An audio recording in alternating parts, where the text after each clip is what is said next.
Over now. There'll be a few little moves here and there, but it's basically over.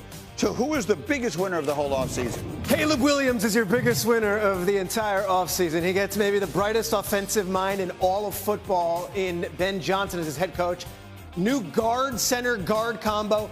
And then in the draft, they go get Loveland, who could separate like he's a wide receiver. And Dominique, the biggest loser of this offseason in your mind is who? Yeah, I'd say Kirk Cousins, because particularly coming out of the draft, we were expecting there to be one team at least that was in desperate need of a quarterback, and Kirk would be able to control his destiny, but it doesn't seem to be the case, and he's going to continue to wait until there's an injury or something like that. But then I looked at his contract number. He's got 2 years and $100 million still on his contract, so maybe he's the biggest winner. Man got $100 million and he don't got to work. Congratulations, Kirk Cousins. You just went from loser to winner in my book. Fair enough. Okay. And then Tim Hasselbeck, I'm going to ask you to fill in a blank for me here.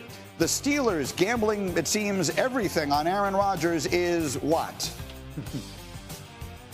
It's risky, Granny. I mean, look, the reality is, look, they're hoping that Aaron Rodgers is going to choose them back because they waited till the 6th round to draft a quarterback. They had opportunities, to draft prospects that probably seem more ready than Will Howard. Mason Rudolph, I can't imagine is the plan to go into the opener as a starter. So, I think it's risky, and that might even be a mild way of putting it. So, Peter, help me. Yeah. I mean, there has to be. The Steelers are too good an organization to have everything as up in the air as it feels like right now. What is going on there? Steelers are a good organization, but I don't think there is some handshake deal with Rodgers. I honestly believe Rodgers, and from what I'm told, talked to the Giants and the Steelers, and they looked at the Giants and said, hey, look, I have no timetable. I've got things going on in my personal life. If you have to move on, I totally get it. They did. They signed Jameis. They signed Russell. They got drafted a quarterback. He said the same exact stuff with the Steelers after working out with DK Metcalf, after going there and meeting with Tomlin and Arthur Smith. And they said, okay, we'll wait.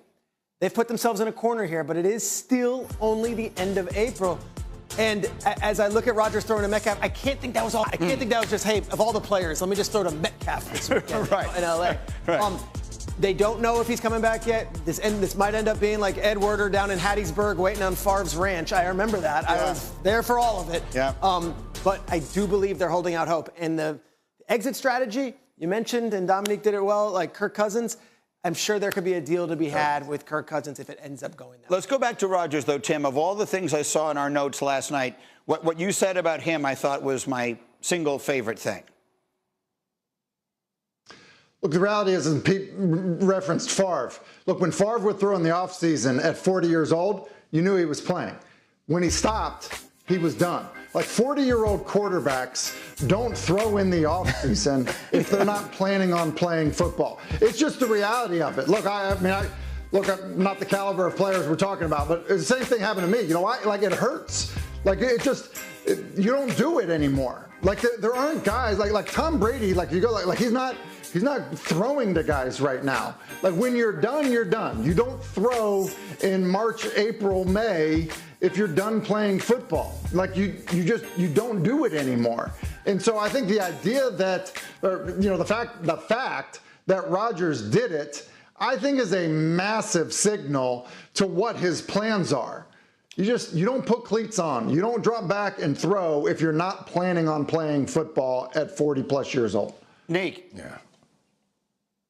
Yeah, I think we're so focused on will he or won't he, we haven't really talked much about how good will he be when he comes back. So it's funny to think of this as like the end-all be-all, and this is going to solve all the problems for the Steelers. We're assuming that he's going to come back and be some version of his all-pro self. That's not what we saw most recently from Aaron Rodgers. So they're still in a bad spot, even if they get Aaron Rodgers back. There's no guarantee that this team is going to be much better than they were last year.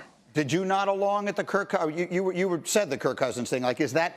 Yeah. I keep thinking. Look. You look at the connections here. Raheem Morris and Mike Tomlin are best of pals. Arthur Smith was in Atlanta for years. It's an easy one. It's not in the division. It's not in the conference. If Kirk Cousins is going to make it, the Steelers could say, "We'll pay all of that stuff. Or at least you take some of it, and we'll get him off your hands." They have a break glass option I would think. in this somewhere. I would think so as well. All right, half. You going more or less? I'm going less. Look, I think they're an improved football team. Obviously, changes at the top, in terms of head coach. Another year for Caleb Williams. I think he'll, grow and develop.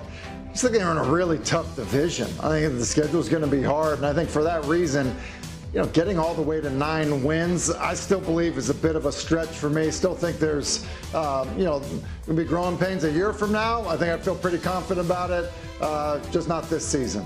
Neek, Bears, playoffs, yay or nay? Yeah, I think they make the playoffs, and obviously we saw Caleb struggle last year, but he had some good flashes. I think a simplified offense will allow his talents to show, and the talent that they've put around him makes it easier. And we have to keep in mind that their defense is still very talented and very good, so you won't need a ton of points from Ben Johnson's new offense. So I like them making a run and getting to the playoffs, even if it's just a wild card.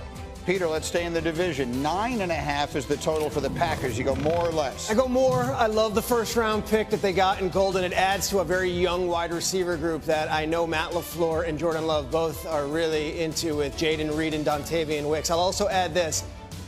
LaFleur was called out by name by Ben Johnson in his opening press conference with the Bears.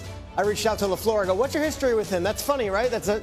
I've never met Ben Johnson. We've got a little bit of fire there between the Packers and the Bears, and I'm happy to see if Matt LaFleur can fire back. In what is already the best rivalry in pro football history, Tim, Packers going to win the division this year. It will be their first time since Aaron Rodgers left.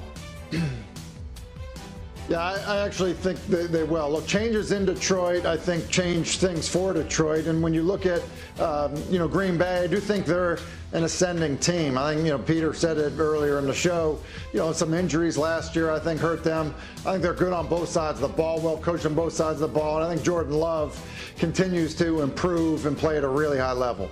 He needs to continue to improve. The problem is he turns the ball over. I picked him to be MVP of the league last year. He's going to need to stop making some of the mistakes that will make you want to pull your hair out. Okay, Neek, 4.5 is the total wins for the Cleveland Browns. This is a really low number. You going more or less? Yeah, I got to go more. It feels like disrespectful to assume that they'll win fewer than 4 games. And I know it happens in the NFL from time to time, but we don't appreciate how close the talent gap is in the league. There are really no bad teams, even if they perform poorly. I think a couple good breaks, and even though they're in a tough division, they have to be able to get to 5. I think 4 is a tough number because I can't imagine that they only win 4 games again. Would they win last year? I know it's not a great team, but they're very tight games, and they're a couple seasons away from making the playoffs. They add Mason Graham to Garrett, and they have that good secondary. I think that defense keeps them in a lot of games, and they manage to win more than 4, right? One would wonder. The re-signing of Myles Garrett, to me, made absolutely no sense. That's a guy that you trade for a king's ransom and you start over again, unless you're a team that you think can compete for something this year. We'll talk about that another time. Let's put